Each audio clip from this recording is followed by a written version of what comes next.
Hello beautiful people, welcome back to my channel. It's your girl Nonya again, and today we're going to be talking about the new nursing relocation pathway to Australia. I'm sure a lot of us have heard about it. A lot of people are like, do I want to go, do I not want to go? But today I'm just going to be giving you the step-by-step process on what you need to do, how to go about it, and what you could expect at the end of the day if you decide to go for it. Okay, so Australia and the Nursing and Midwifery Council, Nursing and Midwifery Board of Australia, have decided that okay, there are certain countries that they feel that their nursing standards are comparable to them, and then they are happy for nurses who are working in these countries to move to Australia on a fast track. So these countries are UK, Ireland, Canada, some provinces in Canada, just Ontario and British Columbia in Canada. I don't know why they refuse the other provinces. They know best, but that is their rule at the moment. You can just keep checking to see if they change it in the future, but at the moment it's just British Columbia and Ontario. We also have nurses who are registered and working in Singapore and Spain as well, can move to Australia using this fast track process. Now, so the main important requirement, the most important requirement for you to be eligible to go apply for this fast track, if you are feeling like, okay, I don't want to be in this country anymore, I want to move there, is that you have 1800 hours of work experience after 2017. So after January 2017, you just need to have about 1800 hours. This is about like 1 year. If you're working full-time, 1 year experience should be able to give you about 1800 hours. If you're working part-time, you need to calculate your hours and know how much, depending on how frequently you work, that's going to meet up to the 1800 hours. Now, some people have been, because I've been seeing a lot of people have been asking questions about whether if you registered before, like if you started your nursing registration before 2017, if you are still eligible for this pathway, or if it's just those who are already past their nursing exams after 2017 that are eligible for this pathway. It doesn't say in the requirement, if you check on AHPRA, what the requirement is. It doesn't say whether you've been practicing as a nurse for 20 years or you've just been practicing from 2017, it doesn't say that is a limitation for you. There have been nurses who have registered before, who started practicing nursing way before 2017 and have registered using the new pathway and were eligible to get and been able to go through the fast track route. So I think you can just try and see if you're eligible. If you're eligible for it, it doesn't matter when you start practicing as long as you meet the hours of requirements. Okay, so another thing, after you've made sure that you've met this hour of requirement, the next thing that you need to do is to register on AHPRA. Now you just have to, I'm going to put the link in the description that you have, where you have to go to apply to start your registration for AHPRA. That you want to register as a nurse. Now, AHPRA has certain requirements. There are things that if you go on the website, you have to submit. They are going to ask you for certain things. These things include your passport bio page. You have to put that. You have to put your birth certificate if it is required for you. You have to also put your national identity card. It depends on the country. Some countries, they might ask you for national identity card as well. Then if you've had a change of name, maybe as a result of marriage or whatever reason, if you had a change of name, you have to also put a document certifying that, maybe a marriage certificate or change of name certificate. Why so show what your previous name is and your current name is. So if you've gathered your identity documents, the next thing to do is to gather your nursing qualification documents. Now we have to gather your transcripts. So if you are registered so the thing about this pathway is that nurses who studied in a different country, like me, I am a registered nurse who studied in Nigeria. I grew up in Nigeria, and then I came to the UK and I'm registered here in the UK as well. I have to submit my transcripts from Nigeria. So I'm going to have to go to my university or to the School of Nursing where you did your diploma, whichever one is applicable to you, and then the school will send your transcript to the Nursing and Midwifery Board through AHPRA. So they're going to send them the transcript. So you have to do that. You have to also make sure that in your transcript it shows how many hours of clinical practice you had during your school, the courses that you did. You make sure it's clear. So for people who are from countries that do not study, whose documentation is not done in English language, you have to make sure that it is translated to English language. Okay, so this is just the certificates that we send from the university. We also then need to also send certificates of good standing.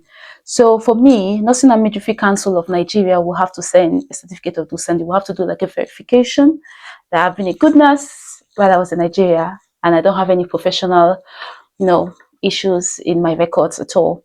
And then also here in the UK, that's for me, is I'll have to ask them to send a certificate of good standing as well to Australia. So because I'm registered in 2 countries, these 2 countries I'm going to send verification certificate of good standing from these 2 countries. If you're registered maybe from Ghana, from India, Philippines, or any other country, you can ask your home country or where you did your studies from, and then the countries you're in currently, to send their certificate of good standing to Australia.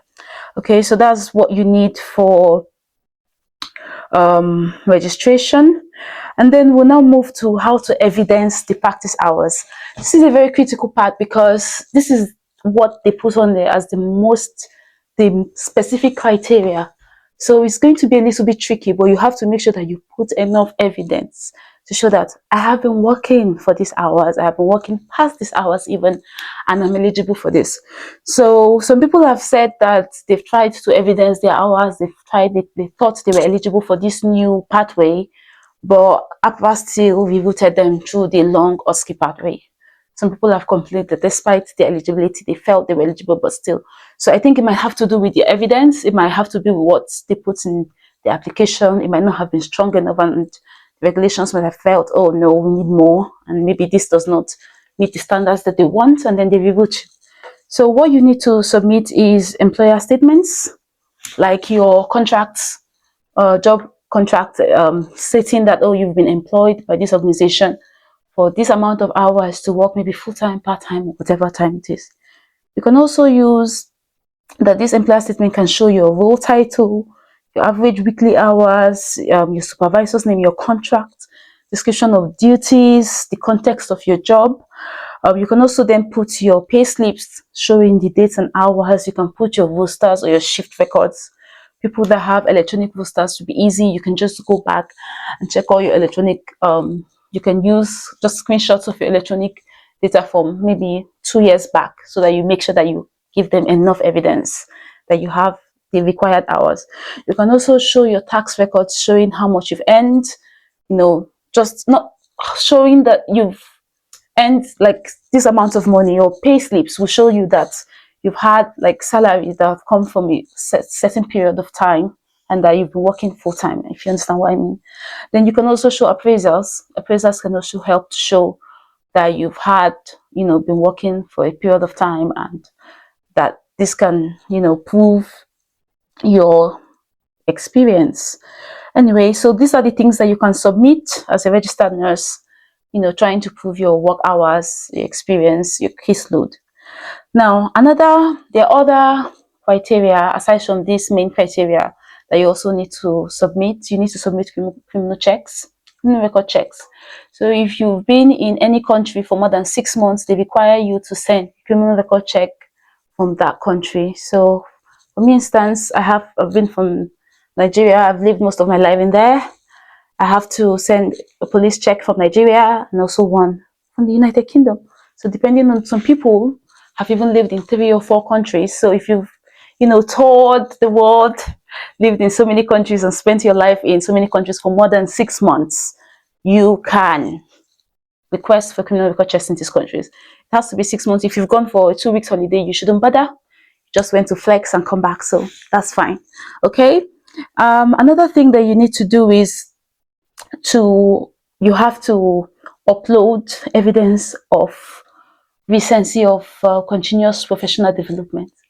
Now, unlike the United Kingdom, I think Australia is one of the countries that I think almost all countries, really, even the United Kingdom, encourage professional development.